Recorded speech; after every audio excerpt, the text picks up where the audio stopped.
নমস্কাৰ ইতিবাচক অন্বেষণ এক ব্যাখ্যান শৃংখল এই অনুষ্ঠানটিৰ আজিৰ এই খণ্ডটিলৈ আপোনালোকক জনালো আন্তৰিক স্বাগতম।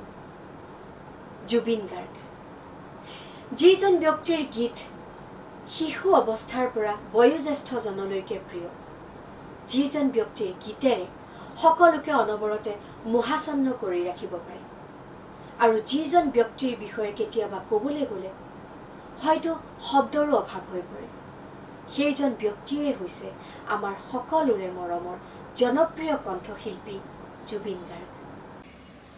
সকলোকে মৰম জনাইছো। মই জুবিন গাৰ্গ আৰু কিছুমান বিশেষ পৰিস্থিতিৰ বিষয়ে আজি ক'বলৈ ওলাইছোঁ আপোনালোকক। আমাৰ যিটো পৰিস্থিতি চলি আছে এতিয়া যোৱা 2 বছৰে, তাৰ পৰা আমি মুক্তি পাব লাগিব আৰু তাৰ কাৰণে আমি নিজে সাৱধান হ'ব লাগিব। প্ৰথম কথা নিজৰ নিৰাপত্তা, নিজৰ যত্ন আৰু যিবিলাক চৰকাৰৰ ফালৰ পৰা যিবিলাক নীতি নিয়ম দিয়া হৈছে সেইখিনি আমি মানি চলিব লাগিব, সেইটো প্ৰথম কথা। আৰু সকলোৱে জানেই যে ক'ভিডৰ যিটো পৰিৱেশ, সেই পৰিৱেশৰ পৰা মুক্তি পাবৰ কাৰণে আমি কি কৰিব লাগে। আমি চাফ চিকুণকৈ থাকিব লাগিব, সামাজিক যিটো ব্যৱধান সেইটো আমি মেইনটেইন কৰিব লাগিব, আমি চেনিটাইজাৰ ইউজ কৰিব লাগিব, মাস্ক ইউজ কৰিব লাগিব। সেইটো সকলোকে অনুৰোধ জনাইছোঁ যাতে কৰে। আৰু এই 2 বছৰে যিখিনি আমি অশান্তি পালোঁ এই ক'ভিডৰ পৰা, তাৰ পৰা মই ভাবোঁ আমি এইবিলাক কাম কৰিলে, আমি ভালকৈ থাকিলে, সুন্দৰকৈ থাকিলে আমি অতি শীঘ্ৰে ইয়াৰ পৰা আমি আঁতৰিব পাৰিম। আৰু 2022 যিটো চন আহিব, সেইটো এটা সুন্দৰ অসম, এটা সুন্দৰ জীৱন আমাৰ কাৰণে, সেইটোৱে মই কামনা কৰিছোঁ। তো সকলোৱে ভালকৈ থাকক, সুন্দৰকৈ থাকক, নিজক জীয়াই ৰাখক আৰু দুৰ্বল নহ'ব, মনোবল নেহেৰুৱাব। ফাইট মাষ্ট গো অন, যুদ্ধ কৰি যাবলৈ শিকক, সেইটোৱে বিচাৰিছোঁ। আৰু আমি সকলোৱে একেলগ হৈ আছোঁ, মই আছোঁ আপোনালোকৰ লগত। আমি একেলগে যুদ্ধ কৰিম, আমি ক'ভিডক ধ্বংস কৰিম পৃথিৱীৰ পৰা। Thank you and love you. আমাৰ সকলোৰে হিয়াৰ আমঠু জুবিন গাৰ্গলৈ জনালো অশেষ ধন্যবাদ। ডাক্তৰ ভূপেশ শৰ্মা, ৰাষ্ট্ৰীয় স্বয়ংসেৱক সংঘ উত্তৰ অসম প্ৰান্তৰ মাননীয় সংঘচালক। ডাক্তৰ ভূপেশ শৰ্মা ডাঙৰীয়া এজন শৈল চিকিৎসক হোৱাৰ উপৰিও সমাজ সংস্কাৰক তথা সমাজ সংগঠক ৰূপে পৰিচিত। ছাত্ৰ অৱস্থাৰ পৰাই তেখেতে ৰাষ্ট্ৰীয় স্বয়ংসেৱক সংঘৰ লগত জড়িত হৈ বিভিন্ন দায়িত্ব সুচাৰুৰূপে পালন কৰি আহিছে। শ্ৰদ্ধা ৰাইজ, আপোনালোক সকলোৱে জানে যে আমি বৰ্তমান এটা ভয়াৱহ আতংকৰ মাজেৰে আমাৰ দিনবোৰ পাৰ কৰি আছোঁ। কৰোণা নামৰ এটা মহামাৰী ৰোগে আজি গোটেই বিশ্বক আতংকিত কৰি ৰাখিছে আৰু লাখৰ হাৰত এই অনুযোগটোৱে মানুহক সংহাৰ কৰি আছে। পৃথিৱীত দুটাকৈ মহাযুদ্ধৰ সময়তো মানুহ ইমান আতংকিত হোৱা নাছিল যেনেদৰে হৈছে এই কৰোণা নামৰ অনুযুক্তৰ আক্ৰমণত। আমি জানো যে প্ৰায় 100 বছৰ পিছত কৰোণা নামৰ এই ভাইৰাছটোৱে এই পৃথিৱীত সংক্ৰমণ কৰি আছে। প্ৰথম মহাযুদ্ধৰ অন্তত 1918 চনত স্পেনিছ ফ্লু নামৰ এটা বেমাৰে গোটেই পৃথিৱীত প্ৰায় 2 কোটি লোকক সংহাৰ কৰিছে। আৰু আজি কৰোণা মহামাৰী এতিয়ালৈকে ভাৰতবৰ্ষত প্ৰায় 35 লাখ লোকক সংহাৰ কৰিছে। আৰু কিমান সংহাৰ কৰিব তাত খবৰ আমি এতিয়ালৈকে কৰিব পৰা নাই। কিন্তু যিহেতু এইটো এটা অদৃশ্য শত্ৰু আৰু অদৃশ্য শত্ৰুৰ গতিবিধি জানিব পাৰিলেহে আমি শত্ৰুক নিয়ন্ত্ৰণ কৰিব পাৰিম। তাৰ কাৰণে কৰোণাৰ বিষয়ে আমি অলপ জনাটো উচিত। এই কৰোণা নামৰ জীৱটো মানুহৰ নাচিকাতন্ত্ৰ আৰু শ্বাস নলীত প্ৰথম অৱস্থা, আৰু তাৰ পৰা ইহঁতে হাওঁফাওঁলৈ যায় আৰু হাওঁফাওঁৰ সূক্ষ্ম কলাবোৰ ইহঁতে ধ্বংস কৰে আৰু হাওঁফাওঁ বিকল কৰি মানুহে শ্বাসযন্ত্ৰৰ ব্যাঘাতপ্ৰাপ্ত হৈ মৃত্যু ঘটে। এই মানুহৰ পৰা মানুহলৈ চলে। তাৰপিছত আপোনাৰ মুক্ত আলিঙ্গন, চুমা খোৱা, পৰামৰ্শন কৰা, এইবিলাক ব্যৱস্থাৰ যোগেদি কৰোণাটো মানুহৰ সংক্ৰমিত হয়। আৰু এই সংক্ৰমিত হোৱাৰ আৰু এটা কাৰণ হৈছে মানুহে মানুহৰ লগত আন্নিত। এই ভাইৰাছটো প্ৰত্যক্ষভাৱে মানুহৰ পৰা মানুহলৈ যায়, খোজকাঢ়ি নাযায় বা জঁপিয়াইও নাযায়। সেইকাৰণে এজন মানুহৰ পৰা আনজনলৈ সংক্ৰমিত হ'বলৈ প্ৰায় 6 ফুট ব্যৱধান বা 2 গজৰ ব্যৱধান থকা উচিত। এই ব্যৱধান যদি আমি মানি চলো, এই ভাইৰাছটো আমাৰ যিটো তাৰ চেইন, এই চেইনটো আমি ধ্বংস কৰিব পাৰোঁ। আৰু ইয়াৰ যিখন আৱৰণি, ভাইৰাছটোৰ যিখন আৱৰণি, এই আৱৰণিখন স্নেহ পদাৰ্থৰে গঠিত। এই স্নেহ পদাৰ্থখন যদি চাবোনৰ সংস্পৰ্শত আহে, তেতিয়াহ'লে এইটো গলি যায় আৰু ভাইৰাছটো ধ্বংস হয়। এই অনুজীৱবোৰে সঘনাই তাৰ চৰিত্ৰ সলনি কৰে আৰু এইটোলৈ কোৱা হয় মিউটেশ্যন। এতিয়া যেতিয়া আমি চৰিত্ৰটো অলপ গম পালোঁ, আমি এই ভাইৰাছটো প্ৰতিৰোধ কৰিবলৈ আমি সক্ষম হ'ব। যেনে আমি ইজনৰ পৰা সিজনলৈ যাতে ভাইৰাছটো প্ৰভাৱিত নহয়, তাৰ কাৰণে আমি মাস্ক পৰিধান কৰিব লাগিব। এই মাস্ক পৰিধান কৰাটো কেৱল মাস্কটো থুঁচৰিত লগাই থলেই নহ'ব, মুখ আৰু নাক সম্পূৰ্ণভাৱে আবৃত কৰি মাস্কখন পৰিধান কৰিব লাগিব। আৰু 2 গজ আঁতৰত আমি সকলোৱে অৱস্থান কৰিব লাগিব। চৰকাৰে যিটো নিয়ম কৰিছে, যেনে এতিয়া লকডাউন কৰিছে, গাড়ী ঘোড়া বন্ধ কৰিছে, বজাৰ বন্ধ কৰিছে, বিয়াবাৰত 50জনতকৈ অধিক মানুহৰ সমাগম বন্ধ কৰিছে, ইয়াৰ মূলতে হৈছে এই যিটো শৃংখল, শিকলি, ভাইৰাছটো প্ৰশমন হয় যিকলি, সেই শিকলিটো কাটি দিয়া বা ইয়াক ভাঙি দিয়া বা ইয়াক ছিঙি দিয়া, যাতে ইটোৰ পৰা সিটোলৈ সংক্ৰমণ হ'ব নোৱাৰে। আৰু যিহেতু আমাৰ ভাইৰাছটো নাচিকা নলী বা আমাৰ শ্বাসনলীত অৱস্থান কৰে, আৰু এই অৱস্থান কৰা ভাইৰাছবিলাকক মাৰিবলৈ এটাই একমাত্ৰ উপায় যে আমি সঘনাই গৰম পানী খোৱা, গৰম চাহ খোৱা বা তেনেকুৱা অন্য কোনো গৰম জুলীয়া পদাৰ্থ খোৱা। আৰু এটা কথা আজিকালি চিকিৎসকসকলে কৈছে যে যদি আমি 70 ডিগ্ৰী চেণ্টিগ্ৰেডত ঘনাই ঘনাই কুলি কৰোঁ, তেতিয়াহ'লে এই ভাইৰাছবোৰ ধ্বংসপ্ৰাপ্ত হয়। আৰু আমি যদি ঘনাই ঘনাই পানী খাওঁ বা জুলীয়া পদাৰ্থ খাওঁ, তাৰ দ্বাৰা কি হয়, আমাৰ যিবিলাক ভাইৰাছ শ্বাসনলীত বা নাচিকানালীত থাকে, সেইবিলাক খাদ্যতন্ত্ৰলৈ যায় আৰু খাদ্যতন্ত্ৰত হাইড্ৰ'ক্লোৰিছৰ সংস্পৰ্শত সেই ভাইৰাছবিলাক ধ্বংস হয়।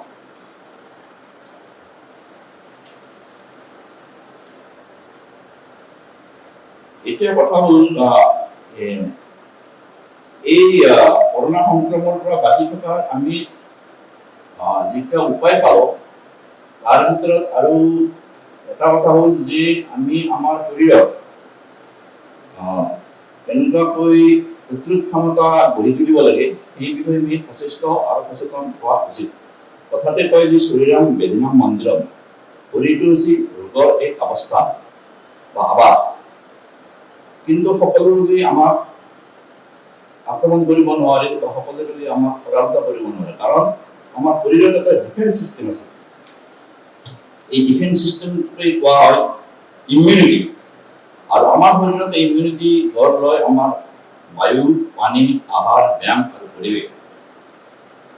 আমি যদি শুদ্ধ বায়ু সেৱন কৰোঁ, সাত্বিক আহাৰ ভোজন কৰোঁ, আমাৰ পৰিৱেশ যদি শুদ্ধ হয়, তেতিয়াহ'লে এই বেমাৰটোৱে আমাক আক্ৰমণ কৰিব নোৱাৰে।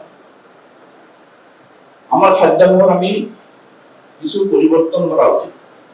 এই যিবিলাক অনুজীৱ আছে, যিবিলাক ভাইৰাছ বেমাৰ আছে, এই ভাইৰাছবিলাক বেছিকেলি জন্তুৰ পৰা সংক্ৰমিত হয়। গতিকে বেছিকেলি বা প্ৰাথমিকভাৱে আমি মাংস এভইড কৰিব লাগে। আৰু আমাৰ খাদ্যত যিকোনো এটা ফল থাকিব লাগে। আৰু এই ফলবোৰ কেনেকুৱা হোৱা উচিত? এই ফলবোৰ হোৱা উচিত ৰিজনেল আৰু ছিজনেল, অৰ্থাৎ সময়মতে হোৱা আৰু ঠাইতে হোৱা। এতিয়া বাহিৰৰ পৰা যিবিলাক ফল আমাৰ ইয়ালৈ আমদানি হয়, সেইবিলাক ফলত বিভিন্ন ধৰণে সংৰক্ষণ কৰিবৰ কাৰণে তাত কিছুমান কেমিকেল পদাৰ্থ দিয়া হয়, যাৰ বাবে সেই ফ্ৰুটছবিলাক, সেই ফলবিলাক দেখাত সতেজ যেন লাগে। কিন্তু আমাৰ ইয়াতে যিবিলাক ফ্ৰুটছ হয়, যেনে মধুৰিআম হওক, আমলখি হওক, বগৰী হওক, যিকোনো ফ্ৰুটছ আমি সেৱন কৰিব লাগে। বিশেষকৈ আমলখি আমি শুকাই খাব পাৰি, কেঁচাই খাব পাৰি, মুৰব্বা কৰি খাব পাৰি। আৰু আমলখিত প্ৰতিৰোধ ব্যৱস্থা বহুত আছে, গতিকে আমি সকলোৱে দিনটোত যিকোনো প্ৰকাৰৰ এৰি আমলখি খোৱা উচিত।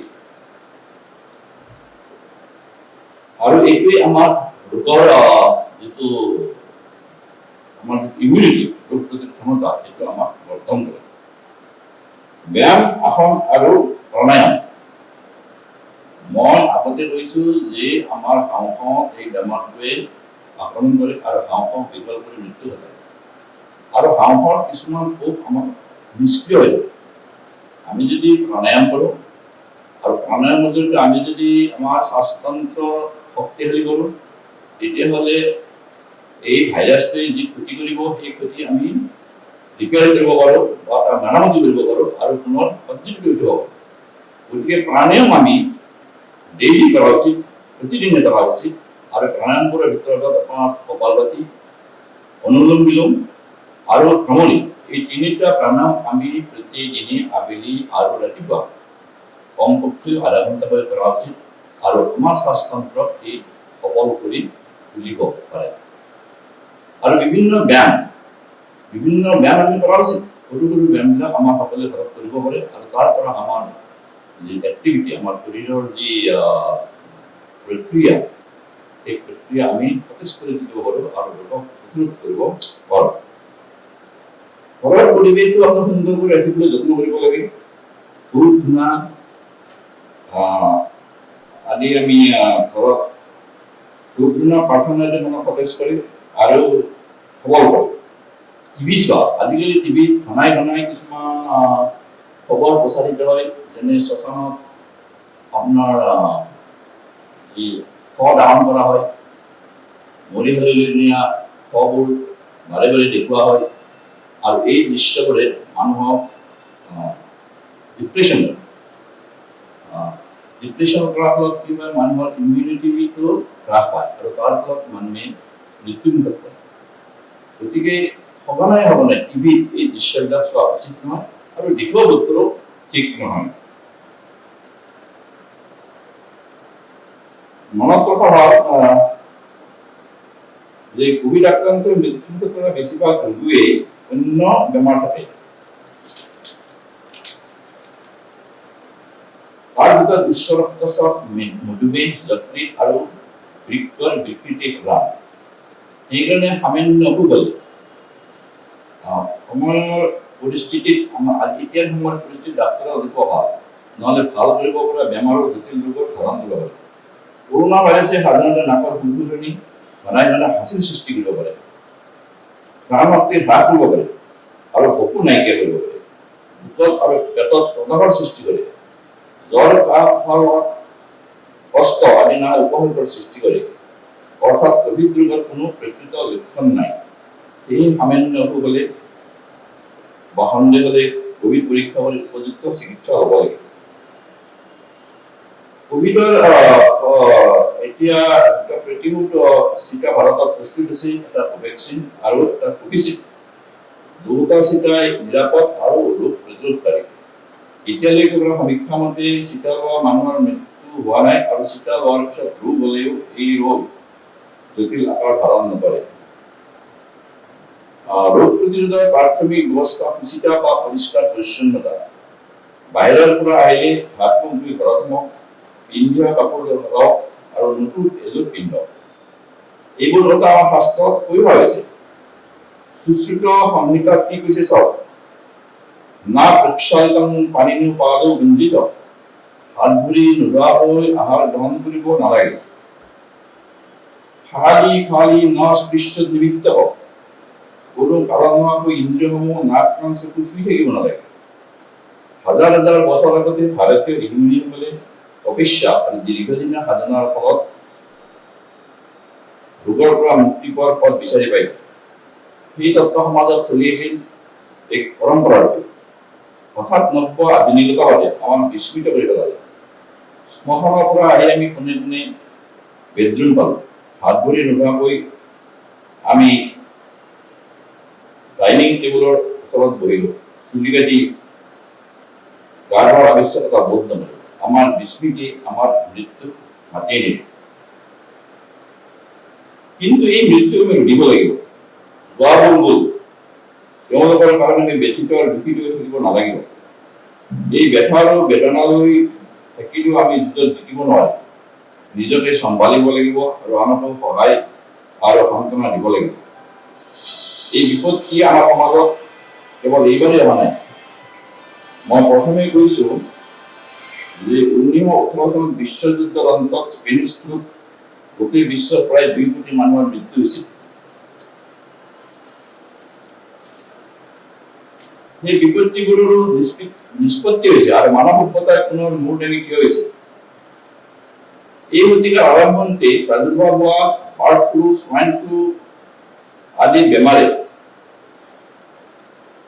বিশ্বক লগে লগে ভাৰত ৰাষ্ট্ৰক জোকাৰি যোৱা আমাৰ মনত আছে। এই সকলোবোৰ দুৰ্যোগক আমি জয় কৰিছো। ৰাষ্ট্ৰীয় স্বয়ংসেৱক সংঘৰ প্ৰতিষ্ঠাতা পূজনীয় এডৱাৰ্ডৰ পিতৃ-মাতৃ একেদিনাই প্লেগ ৰোগত মৃত্যু হৈছিল। সেয়া আছিল 1902 চন আৰু বালক তেখেতৰ বয়স আছিল তেতিয়া 12 বছৰ। কিন্তু তেওঁ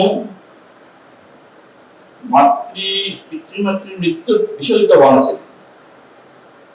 ভাৰত ৰাষ্ট্ৰৰ পুনৰুত্থান আৰু হিন্দু ৰাষ্ট্ৰ গঠনৰ সপোনে তেওঁ সদায় উৎসাহিত কৰিছিল আৰু সেইকাৰণে পিতৃ-মাতৃৰ শোকো পাহৰিব পাৰিছিল। যেনেকৈ গীতাত কৈছিল, সুখেষু অনুবিঘ্ন মনা সুখেষু বিগতা স্পৃহা বীত ৰাগ ভয় ক্ৰোধা চিত্তজি মুনিউচ্যতে। পৰম পূজনীয় এডৱাৰ্ডজী এনেকৈ স্থিতিত মুনি আছিল, যাৰ কাৰণে আমি আজিও তেওঁক স্মৰণ কৰি আছো। কোভিডৰ লোকসকলৰ আৰু নোহোৱাসকলৰ বহুতেই বিষণ্ণতা আৰু নিঃসংগতা ভোগে। বিষণ্ণতা মানে ডিপ্ৰেশ্যন আৰু নিঃসংগতা মানে লোনলিনেছ। শংকা আৰু অনিশ্চয়তাত তেওঁলোকৰ মন প্ৰাণ আসন্ন হৈ থাকে। বিষণ্ণতাই মানুহক দুৰ্বল কৰে আৰু ৰোগ প্ৰতিৰোধ ক্ষমতা হ্ৰাস কৰে। ইয়াৰ মূলতে হৈছে মনক সবল কৰিবলৈ প্ৰাৰ্থনা কৰা, প্ৰাণায়াম কৰা, নেতিবাচক কথা চিন্তা নকৰা, হস্পিটেলৰ থাকিলে চিকিৎসক আৰু নাৰ্ছৰ লগত হোৱাটোৱে কথা পতা ইত্যাদি ইতিবাচক চিন্তাই মনক সবল কৰে আৰু ৰোগীক ৰোগান্বিত কৰে। কোভিড এনেকুৱা এটা সাংঘাতিক বেমাৰ নহয় যে ইয়াৰ পৰা মানুহৰ পৰিত্ৰাণ নাই। কিছুদিন আগলৈ ভবা হৈছিল যে কোভিডৰ কোনো ঔষধ নাই। বৰ্তমান চিকিৎসকসকলৰ মাজত কোভিডৰ বিৰুদ্ধে যুঁজিবলৈ কেইবাবিধো অস্ত্ৰ ঔষধ আছে। ৰেমচিডিভিৰ এই ভাইৰাছটোৰ বিৰুদ্ধে প্ৰয়োগ কৰা এনে এটা ঔষধ আমেৰিকা যুক্তৰাষ্ট্ৰত প্ৰয়োগ কৰি সুফল পোৱা গৈছে। ভাৰতবৰ্ষতো এতিয়া উপলব্ধ হৈছে। অন্য ঔষধ হ'ল 2-deoxy-D-গ্লুকোজ। Defence research and development organisation আৰু ডাক্তৰ ৰেড্ডিছ লেবৰ সহযোগত সদ্য আৱিষ্কৃত পাউডাৰজাতীয় ঔষধবিধি হতাশাৰ বাতৰি কঢ়িয়াই আনিছে। ভাৰততে নিৰ্মিত কোভেক্সিন আৰু কোভিচিল্ড নামৰ দুয়োবিধ ছিটাই কোভিডৰ আতংক প্ৰশমিত কৰিছে। প্ৰথমে টিকা ল'বলৈ দ্বিধাগ্ৰস্ত হোৱা লোকসকলো এতিয়া টিকা ল'বলৈ উত্ৰাৱল হৈ পৰিছে।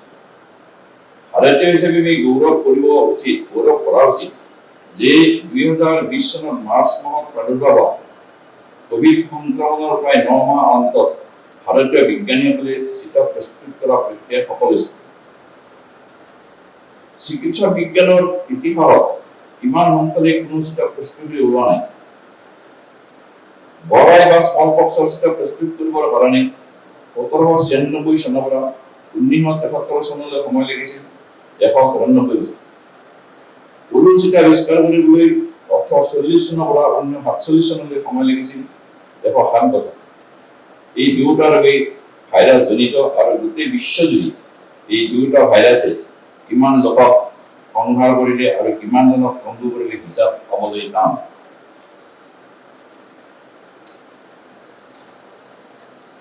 তাৰ তুলনাত কোভিড আমাৰ আয়ত্তত আৰু নিয়ন্ত্ৰণত। আমি সকলোৱে চৰকাৰৰ লগত সহযোগ কৰি কোভিড সম্পৰ্কীয় নিয়মাৱলী মানি চলক। ওচৰে পাজৰে থকা দুষ্ট কৃষ্ট লোকসকলক সহায়ৰ হাত আগবঢ়াওঁ আৰু কোভিড ভুক্তভোগীসকলক উৎসাহ যোগাওঁ। কোনো ক্ষেত্ৰতে আমি হতাশ নহওঁ। কোভিডৰ বিৰুদ্ধে এই যুদ্ধত আমাৰ জয় অনিবাৰ্য। শেষত পূজনীয় সভাসঞ্চালক মোহনজী 15 মে'ত দিয়া ভাষণত পজিটিভিটি আনলিমিটেডত উল্লেখ কৰা এটা উদ্ধৃতি মই উল্লেখ কৰিব বিচাৰিছোঁ। দ্বিতীয় মহাযুদ্ধৰ সময়ত জাৰ্মান বাহিনীৰ বোমাবৰ্ষণত ব্ৰিটিছ সাম্ৰাজ্যৰ যেতিয়া বিলি ডুবুল, তেতিয়া প্ৰধানমন্ত্ৰী উইনষ্টন চাৰ্চিলৰ টেবুল ওপৰত এখন ফলক আছিল। তাত লিখা আছিল, please understand that there is no pessimism in this office. We are not interested in the possibilities of defeat. They simply do not exist. কোভিডৰ বিৰুদ্ধে যুদ্ধত এই যুঁজত হতাশাৰ কোনো স্থান নাই। এই যুঁজত আমি জয়ী হমেই। ভাৰত মাতা কি জয়। ডাক্তৰ ভূপেশ শৰ্মা ডাঙৰীয়ালৈ জনালোঁ অশেষ ধন্যবাদ। আমাৰ ইতিবাচক অন্বেষণ আজিৰ এই খণ্ডটি ইমানতে সমাপ্ত হ'ল।